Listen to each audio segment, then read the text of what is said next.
And we're joined this morning by Leigh Wambsganss, the Republican candidate now for State Senate District number 9 in Tarrant County. Thanks for being here. Thank you for having me. So it's now a two-person race. Why vote for you and not the Democrat Taylor Ramette? So what you have now, and people are very confused in this January 31st runoff, it is now one Democrat and one Republican. My policies are Christian conservative. I have over 34 years of experience in working on policy and legislation. I will be the person who will bring the district's conservative concerns to Austin to make laws. I looked up that this Senate district has been Republican since the 90s. Right. The Democrat Taylor Ramette had the most votes last time. What are the stakes of this district? What do you see? I mean, this all of a sudden looks like a swing race. Why does that matter, and what should people know about it? Well, you should know that in the November race, it's what we call a jungle election, so we didn't have a primary. So the Republican vote was split. If you added the Republican vote together, the Republicans had a majority. However, Republicans can never take any race for granted. And one of the things that we're seeing in this race, the things that the Beto organization used to, say quietly, they're now saying that part out loud. They're now posting that the Beto organization is running Ramette's race, and they are using January. Their post literally says, as their pilot program for turning Texas blue in November. We have multiple organizations coming at us in this, and Tarrant County, nowhere in Texas is safe. We should all take this race very seriously. We have from the beginning. And so you are saying, though, it is possible, and this is a kind of a toss-up race, in your opinion. I think any race is, listen, who shows up wins. What we're seeing right now is the first 2 days, a lot of Democrats have showed up and voted, more so than in the past. And so we're out there, we're calling hundreds of voters every day. We have walked 14,000 houses by volunteers since after the November 4th date. We are not taking anything for granted. It's our boots on the street, people going door to door. I'm going door to door. We are not stopping working. We don't take anything for granted. What would that say about Tarrant County if a Democratic candidate won this seat? Well, what that would do specifically, because this race, to be clear, this was an open seat created when Kelly Hancock resigned and left it open. And what a lot of people don't realize, in the state of Texas, it's a big state, 31 million people. We have 31 senators. The balance of power is 20 Republicans and 11 Democrats. What we have right now is really unprecedented, because 5 state Senate positions on the 2026 ballot are open seats. 5 Republicans have resigned or retired. And that's why the Democrats think this is their time. You do the math. Take 5 away from 20, add it to the 11, they'll have 16, we'll have 15. They are very adamant in trying to take Texas. They have been for decades. It's very important, even if they only take 2 of those 5, 3 of those 5, let's say. In the Texas Senate, it's required to have a supermajority. So it could ruin the Republican balance of priorities, getting good bills passed, and stopping bad bills. That's why this is such a pivotal race. And what happens in January, as Beto said, they're using it for their model in November. It will open up more Democrat money flowing into the state to try to take Texas in November. You're talking about the 3/5 rule in the Texas Senate. So Republicans, to get anything through that hurdle, would have to kind of negotiate with Democrats like they do in the House usually. Well, and if the Democrats could stop good bills from happening, they could get bad bills through.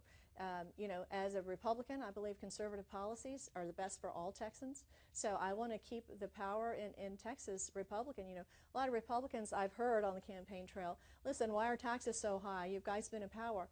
Well, let me tell you, I moved to Texas in 1996, immediately bought a house, saw the property values and the property taxes, and was astounded because, we don't have income tax, but the property taxes are so high. You got to remember, Texas was Democrat up to that 96 election. We have been chipping away at it. And I first started trying to lower taxes in 1997. Our homestead exemption was only $15,000. I was told if we increased that exemption to give our people a break that the sky would fall. Well, the sky didn't fall. But because of low tax advocates like me over these decades, chipping and chipping and chipping away at the property taxes by increasing that homestead exemption to take away how much we're taxed on. We just passed in November 140,000 homestead exemption for every homeowner, and that goes up to 200 for senior citizens and those with disabilities. In the jungle primary back in November, you defeated you defeated the other Republican candidate, John Huffman. That was a pretty contentious race. Yes. There may be some hurt feelings out there. Sure. What is your message to those John Huffman voters who now you will need to win?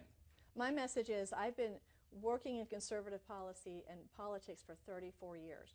My candidate has been on the losing side of a primary. That race was run as a primary. Mm-hmm. When the primary is over, you have to come together and do what's best for Texas. The next morning, I went on the Mark Davis show, and before I went live on that show, I had 17 texts from John Huffman's supporters offering me their support. I had several of them. They have joined us in block walking.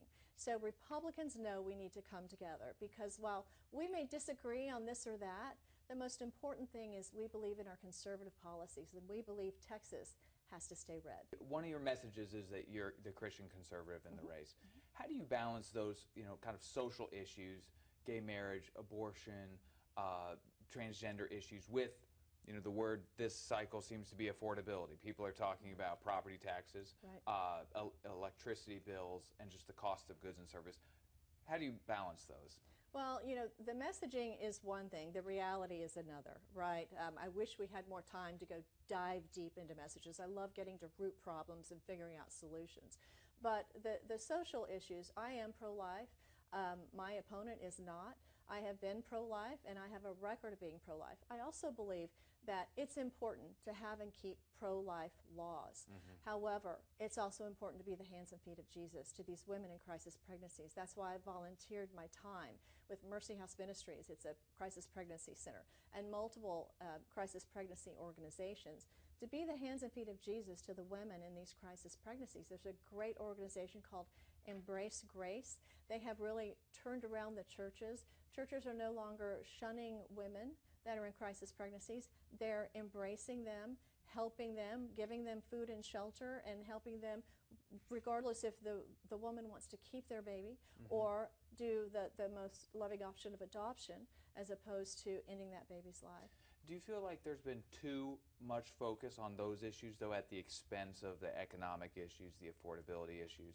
I don't think so. I think you can, walk and chew gum at the same time. Mm-hmm. There are a plethora of issues, and I've met with thousands of people. It's been a very, very interesting and educating experience.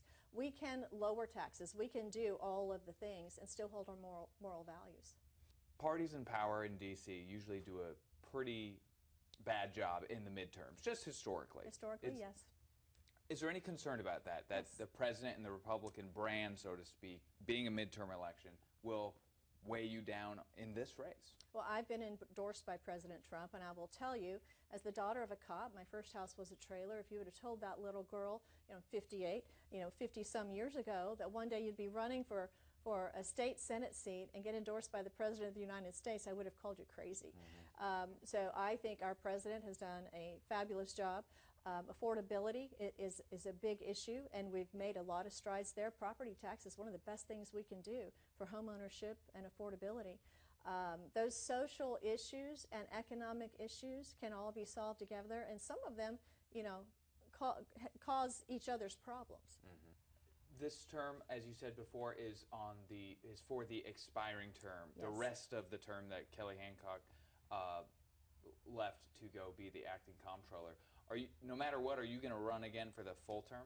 Yes. So people are very confused because we're ramping up to primary season, mm-hmm, right? It's in March already. So let me tell you the 2026 layout. So this election, it determines who will be the state senator for District 9, and this election, whoever wins, will be the SD9 senator through the end of 2026. However, I also have to run in November 2026 for the full 4-year term that starts January 2027, and that is when the next legislative session will be.